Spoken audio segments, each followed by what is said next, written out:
Friends, मैं राहुल धाकड़ आपके सामने पुनः एक बार। लास्ट क्लास में हमने पढ़ा था कि अम्ल और क्षार किसे कहते हैं तथा अम्ल व क्षार की कुछ प्रकार थे, वो प्रकार अपन ने पढ़े थे। अम्ल के दो प्रकार पढ़े थे, दुर्बल और प्रबल, और क्षार के भी दो प्रकार पढ़े थे, दुर्बल और प्रबल। अब हमारा टॉपिक है नेक्स्ट लवण के प्रकार। आज का हमारा टॉपिक है लवण के प्रकार। लवण किसे कहते हैं ये हमने देखा था, और उसके बाद लवण कितने प्रकार के होते हैं यह आज हमारा टॉपिक। देखिए लवण के प्रकार। लवण के प्रकार सामान्यतः हमारे अम्ल व क्षार को मिलाने से लवण का निर्माण होता है। हमने देखा था कि जब अम्ल की क्रिया क्षार के साथ की जाती है तो बनने वाला पदार्थ लवण कहलाता है, और साथ में जल का निर्माण होता है। तो बनने वाला पदार्थ क्या कहलाता है? लवण, और साथ में किसका निर्माण होता है? जल का निर्माण होता है। अब इसके अम्ल व क्षार के प्रकार चेंज करते जाओ, लवण के प्रकार चेंज होते जाए। जैसे सपोज मैंने अम्ल ले लिया दुर्बल अम्ल और क्षार ले लिया प्रबल क्षार, तो वही है बनेगा क्या? लवण, और साथ में जल बनेगा। अब इधर देखिए, दुर्बल अम्ल मतलब H+ की मात्रा कम, प्रबल क्षार मतलब OH की माइनस की मात्रा अधिक। तो यहाँ जो प्रबल है वही अपना असर दिखाएगा, और जो ये लवण होगा ये होगा क्षारीय लवण। कौन सा लवण होगा? क्षारीय लवण। तो हमारे लवण का पहला प्रकार क्या हो गया? क्षारीय लवण। दूसरा, अब हम अम्ल को प्रबल लेते हैं, प्रबल अम्ल प्लस दुर्बल क्षार। इस कंडीशन में H+ क्या होंगे? ज़्यादा, OH माइनस क्या होंगे? कम। देन तब हमारा जो लवण है और साथ में जल का निर्माण होगा। जो लवण है मात्रा किसकी ज़्यादा है? H+। तो लवण की प्रकृति कैसी होगी? अम्लीय। कैसी होगी? अम्लीय। तो हमारे लवण का दूसरा प्रकार क्या होगा? अम्लीय लवण। तीसरी, यह दुर्बल हो गया, प्रबल हो गया, प्रबल हो गया, दुर्बल हो गया। अब कंडीशन आए कि यदि अम्ल क्या है? दुर्बल, और क्षार भी क्या हो? दुर्बल, या फिर अम्ल क्या हो? प्रबल, और क्षार भी क्या हो? प्रबल। इस कंडीशन में हमारे पास जो लवण बनेगा वो कैसा बनेगा? उदासीन। कैसा बनेगा? उदासीन, और साथ में जल का निर्माण होगा। तो हमारे पास लवण के कितने प्रकार हो गए? 3 प्रकार। पहला क्षारीय लवण, अम्लीय लवण और उदासीन लवण। परिभाषा क्या लिखी जाएगी कि जब दुर्बल अम्ल की क्रिया प्रबल क्षार के साथ करवाई जाए तो बनने वाला लवण क्या होगा? क्षारीय। जब प्रबल अम्ल की क्रिया दुर्बल क्षार के साथ की जाए तो बनने वाला लवण क्या होगा? अम्लीय लवण। और जब दुर्बल अम्ल की क्रिया दुर्बल क्षार के साथ की जाए तो उदासीन, या प्रबल अम्ल की क्रिया प्रबल क्षार के साथ की जाए तब भी क्या होगा? उदासीन। तो सीधी सी बात ये है कि जो प्रबल होगा वही अपना असर दिखाएगा। यदि क्षार प्रबल है तो लवण क्षारीय होगा, और यदि अम्ल प्रबल है तो लवण अम्लीय होगा। एक नोट कीजिए।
अर्थात हम कह सकते हैं, क्या कह सकते हैं कि लवण 3 प्रकार के होते हैं। 3 प्रकार के होते हैं। सबसे पहले बात की जाए अम्लीय लवण, तो अम्लीय लवण किसे कहेंगे? जब प्रबल क्या होगा? अम्ल, तो क्या होगा? लवण अम्लीय। परिभाषा क्या होगी? जब प्रबल अम्ल व क्षार क्या होगा? दुर्बल। दुर्बल क्षार की अभिक्रिया, जब प्रबल अम्ल व दुर्बल क्षार की अभिक्रिया करवाई जाती है तो बनने वाला लवण कैसा होगा? अम्लीय। कैसा होगा? अम्लीय लवण कहलाता है। तो जो लवण बनेगा वो क्या कहलाएगा? अम्लीय। उदाहरण अपन देखें, क्या रखना है आपको? प्रबल अम्ल, और क्या रखना है? दुर्बल क्षार। बनेगा क्या? अम्लीय लवण, और साथ में जल का निर्माण। देखिए, हम कोई भी एक प्रबल अम्ल ले लेते हैं, जैसे कि HCl, हाइड्रोक्लोरिक अम्ल। कौन सा अम्ल है? हाइड्रोक्लोरिक अम्ल। दुर्बल क्षार लीजिए, हमने कल दुर्बल क्षार लिखे थे MgOH का होल ट्वाइस। ये एक दुर्बल क्षार। रासायनिक अभिक्रिया आपको बनानी है, 5 जल कंफर्म में आपका बनेगा H2O। यहाँ अभिक्रिया की जाए, ये टूटेगा H+ और Cl। यहाँ से टूटेगा MgOH। यही है, हमें पता है कि इसका माथा, इसका पेट, इसका माथा, इसका पेट, यहाँ कुछ नहीं है, मतलब 1। ये 1 कहाँ जाएगा? इधर। ये 2 कहाँ आएगा? इधर। और पहले जो आता है वो क्या होता है? प्लस, और बाद में जो आता है वो क्या होता है? माइनस। अब प्लस वाला किसके पास? माइनस के पास, और माइनस वाला किसके पास जाएगा? प्लस वाले के पास। तो क्या बना? MgCl2 और साथ में H2O। साथ में क्या है? H2। इसे बैलेंस भी आपको करना आना चाहिए। देखिए उधर क्लोरीन कितने हैं? 2। रासायनिक समीकरण संतुलित आपको करनी आनी चाहिए। हाइड्रोजन की यदि हम बात करते हैं, इधर क्लोरीन, मैग्नीशियम, और हमारे पास है ऑक्सीजन। कितने परमाणु हैं? और इधर की बात की जाए, हाइड्रोजन, क्लोरीन, मैग्नीशियम और ऑक्सीजन, इधर भी इतने। अब दोनों साइड देखते हैं कितने। यहाँ पर देखते हैं हाइड्रोजन 1, और ये 2 बार है तो 2, कितने हो गए? 3। आगे चलते हैं, क्लोरीन कितना है? 1। मैग्नीशियम कितने हैं? 1। ऑक्सीजन कितने हैं? 2। उधर चलते हैं, हाइड्रोजन कितने हैं? 2। क्लोरीन कितने हैं? 2। मैग्नीशियम कितना है? 1। ऑक्सीजन कितना है? 1। बैलेंस है क्या? क्या परमाणुओं की संख्या बराबर दिखाई दे रही है? नहीं। यहाँ 3 है, यहाँ 2 है, यहाँ 1 है, यहाँ 2 है, यहाँ 1 है, ये 1 है। ये बैलेंस है। ऑक्सीजन 2 है और ऑक्सीजन 1। तो हमें इसे क्या करना है? बैलेंस। क्लोरीन 2 है, इधर कितना है? 1 को किससे गुणा कर दो? 2 से। तो आगे क्या लगाना पड़ेगा मुझे? 2। क्या लगाना पड़ेगा? 2 मुझे आगे लगाना पड़ेगा। देखिए यहाँ कितना लगा? 2। 2 लगते ही हमारे पास क्लोरीन कितने हो गए? 2। हाइड्रोजन देखते हैं 2 और 2 कितने हो गए, अब 4, कितने हो गए 4। अब क्लोरीन बराबर हो गया, मैग्नीशियम बराबर है हाइड्रोजन और ऑक्सीजन, हाइड्रोजन और ऑक्सीजन। यहाँ कितने हैं 4, यहाँ कितने हैं 2, यहाँ कितने हैं 2, यहाँ कितना है 1, गुणा 2 कर दो। मतलब H2O के आगे आपको क्या लगाना पड़ेगा, 2 लगाना पड़ेगा। इसमें आपकी समीकरण क्या हो गई, बैलेंस हो गई। इसे कहते हैं संतुलित समीकरण।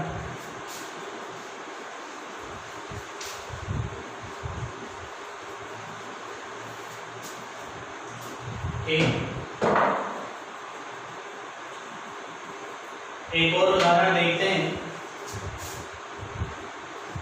प्रबल H2SO4 देखा था हमने,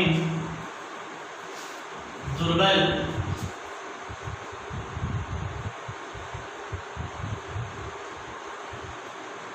NH4OH, ये क्या है, अमोनियम हाइड्रोक्साइड। ये क्या होता है,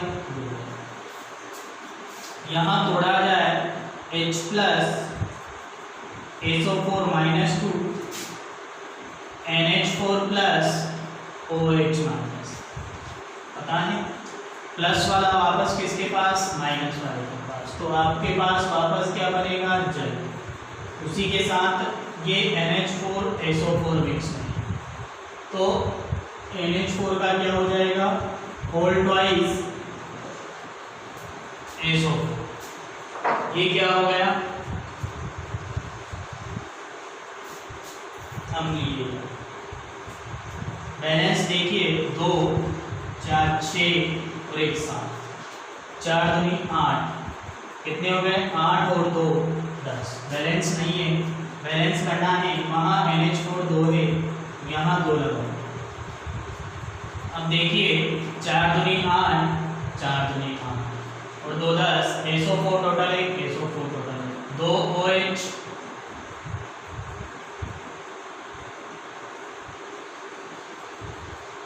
अभी भी हमारे पास ऑक्सीजन सही लिख के देखते हैं, hydrogen sulphur oxygen nitrogen, hydrogen sulphur oxygen nitrogen. Hydrogen कितने 2 8 10 और 2 5, कितने हो गए 12। बात की जाए ऑक्सीजन की 4 और 2 6, सल्फर की 1, नाइट्रोजन की 2। इधर बात करते हैं, हाइड्रोजन 4 दूनी 8 और 2 10, सल्फर की 1, ऑक्सीजन की 4 और नाइट्रोजन कितने हैं 2।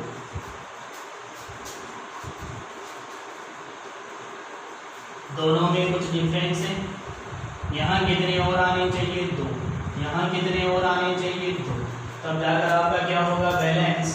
तो यहाँ कितना लगा दें हम 2H2O। अब आपकी समीकरण क्या हो गई, बैलेंस।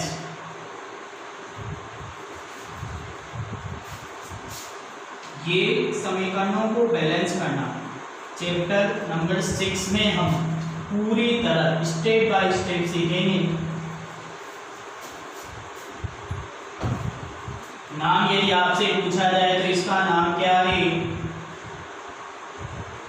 अमोनियम, और SO4 को क्या बोलते हैं, सल्फेट।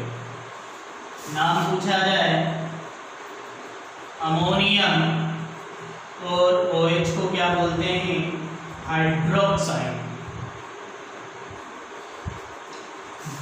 इसका नाम सामान्यतः क्या है, सल्फ्यूरिक अम्ल, जिसे अम्लों का राजा कहते हैं। नोट कीजिए,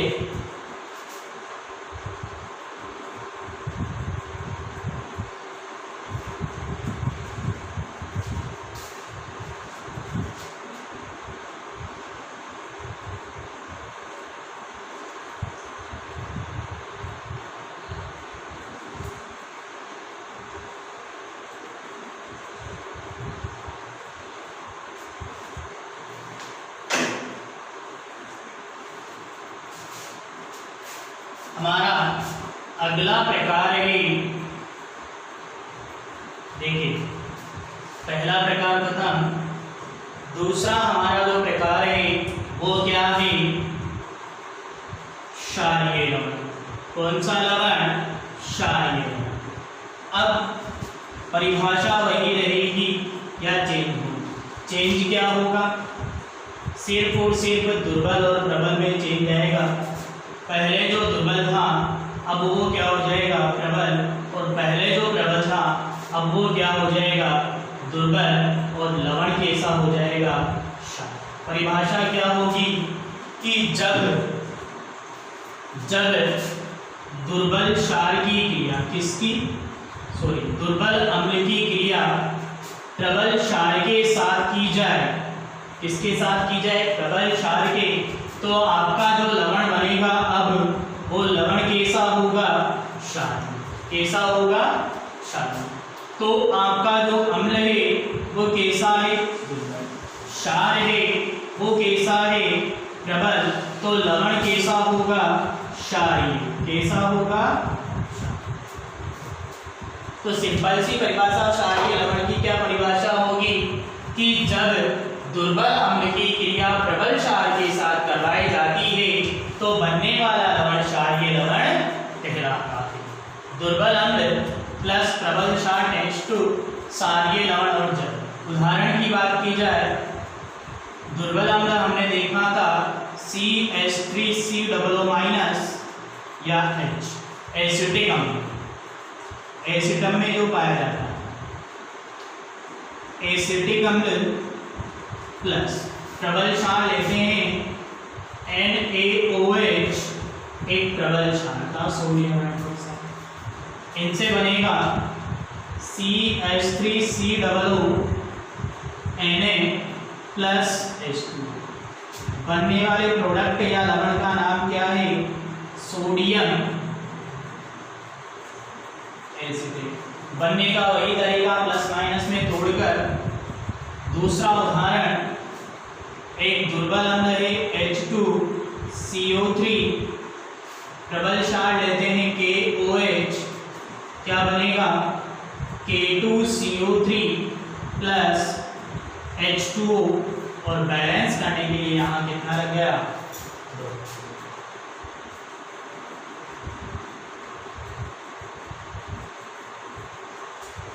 साथ ही यहाँ भी कितना लगेगा,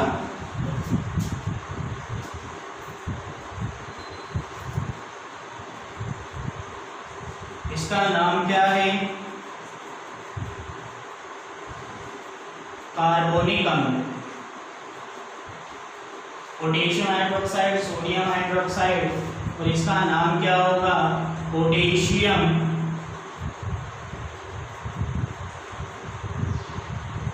कार्बोनेट। ठीक, ये हमारे लवण का दूसरा प्रकार क्षारीय लवण खत्म।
अगला जो लवण का प्रकार है वो कौन सा है, उदासीन लवण।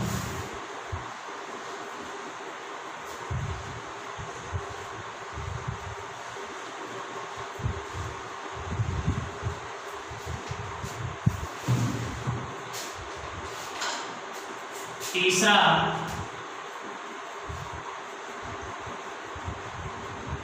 उदासीन लवण।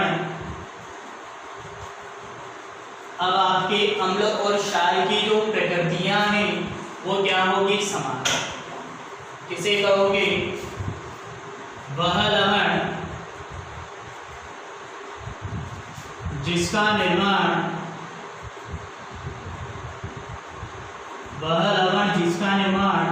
समान प्रकृति के, मतलब प्रकृति क्या है? समान प्रकृति के अम्ल व क्षार के मिलने से होता है। अम्ल व क्षार के मिलने से होता है, अर्थात पहला दुर्बल प्लस दुर्बल दोनों ही क्या हो? दुर्बल ओब्लिक प्रबल प्लस प्रबल दोनों ही क्या हो? प्रबल। क्या कहलाता है? उदासीन लवण। उदासीन लवण कहलाता है। उदाहरण देखिए, कोई भी एक दुर्बल अम्ल लीजिए, H2CO3 दुर्बल है। दुर्बल क्षार लीजिए, MgOH का होल ट्वाइस दुर्बल था, दोनों को मिलाओगे MgCO3 प्लस H2O, हमारे पास क्या बन गया? उदासीन। प्रबल लीजिए HCl प्लस NaOH, तब क्या बना? NaCl प्लस H2O, ये भी क्या है? प्रबल। ये क्या? प्रबल। ये क्या? प्रबल। ये क्या? दुर्बल। ये क्या? दुर्बल। तो प्रबल प्रबल और दुर्बल दुर्बल जब मिलेंगे तो आपके पास जो साल्ट बनेगा, लवण बनेगा, वो कैसा होगा? उदासीन होगा। कैसा होगा? उदासीन। तो ध्यान क्या रखना है कि जब दुर्बल अम्ल और दुर्बल क्षार या फिर प्रबल अम्ल और प्रबल क्षार की अभिक्रिया होती है तो जो लवण बनेगा वो लवण कौन सा होगा? उदासीन लवण होगा। ठीक, नोट कीजिए।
एक छोटी सी परिभाषा है जो अक्सर आपने देखी होगी, पिटागोरस का सूत्र।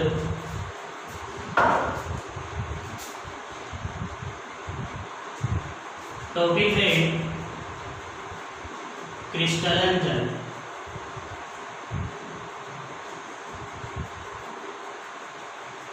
देखिए हमारे पास एक सूत्र आता है पिटागोरस का, K2SO4 डॉट Al2SO4 का होल थाइस डॉट 24H2।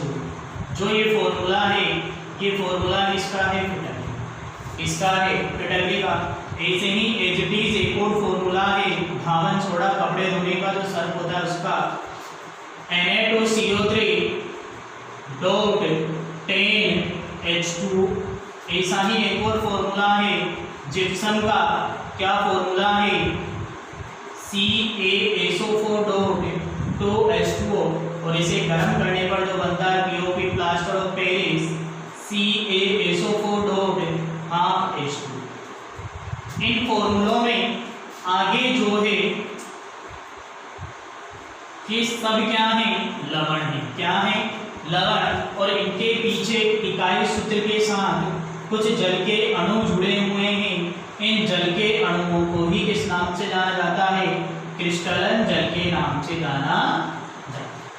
तो लवण के साथ जो जल के अणु जुड़े हुए रहते, लवण का सूत्र आपको दे दिया, उस लवण के साथ जो जल के अणु जुड़े हुए रहते हैं उन्हें किस नाम से जाना जाता है, क्रिस्टलन जल के नाम से जाना जाता है। लेकिन सूत्र कैसा होना चाहिए, इकाई।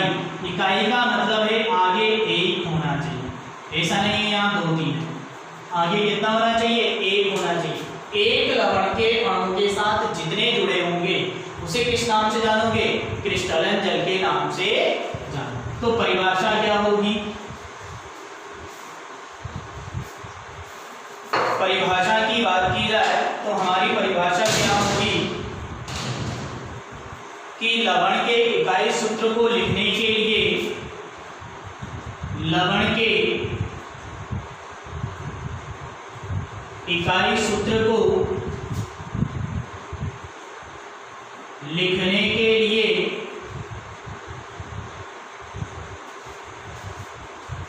जितने जल के अणुओं की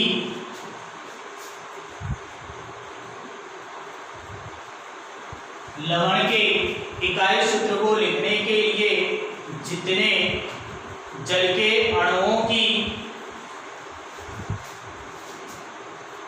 निश्चित संख्या लवण के साथ जुड़ी होती है, लवण के साथ क्या होती है, जुड़ी होती है, जुड़ी होती है, उसे क्रिस्टलन जल कहते हैं। क्या कहते हैं, क्रिस्टलन जल कहते हैं। जैसे उदाहरण देखिए, उदाहरण है फिटकरी। पहला क्या है, फिटकरी। अब फिटकरी का फॉर्मूला भी जस्ट अपन ने लिखा था, हमने लिखा था क्या था, K2SO4 डॉट Al2SO4 का होल थ्राइस डॉट 24H2O। जो ये 24H2O है, जो ये 24H2O है, ये क्या है, क्रिस्टलन। दूसरा धावन सोडा। धावन सोडे का सूत्र क्या होता है, Na2CO3 Na2CO3 डॉट 10H2O। तो जो इसमें 10H2O है इसे किस नाम से जाना जाता है, क्रिस्टलन जल के नाम से जाना जाता है। तीसरा जिप्सम का सूत्र यदि मैं आपसे पूछूं, जिप्सम का नॉर्मल फॉर्मूला क्या होता है, CaSO4 डॉट 2H2O। और यहाँ पर जो जल के अणु कितने हैं, 2, उसे क्या कहते हैं, क्रिस्टलन जल कहते हैं। चौथा POP plaster of Paris. Plaster of Paris का formula CaSO4 dot half H2O। जब जिप्सम को गर्म किया जाता है तो POP का निर्माण, जो ये आधा H2O है, ये सब क्या है, क्रिस्टलन जल। यहाँ पर क्रिस्टलन जल कितने होंगे, 24। यहाँ पर क्रिस्टलन जल के अणु कितने हो गए, 10। यहाँ 2 और यहाँ कितना हो गया, आधा। कितना हो गया, आधा। तो लवण के इकाई सूत्र में जो जल के अणु जुड़े रहते हैं उन्हें क्रिस्टलन जल के नाम से जाना जाता है। बहुत सी बार क्वेश्चन क्या आता है कि फिटकरी में कितने क्रिस्टलन जल के अणु उपस्थित होते हैं, कितने होते हैं, 24। या क्वेश्चन आ जाए कि धावन सोडे में क्रिस्टलन जल के कितने अणु उपस्थित होते हैं, 10। जिप्सम में क्रिस्टलन जल के कितने अणु उपस्थित होते हैं, 2। POP में क्रिस्टलन जल के कितने अणु उपस्थित होते हैं, आधे। ठीक, नोट कीजिए।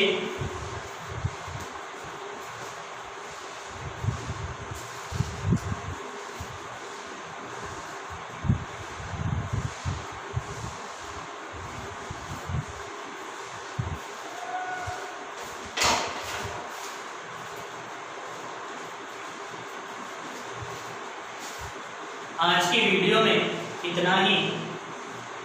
हमारी नेक्स्ट वीडियो में इंस्पायर क्लासेज के चैनल को सब्सक्राइब और लाइक ज़्यादा से ज़्यादा शेयर करें।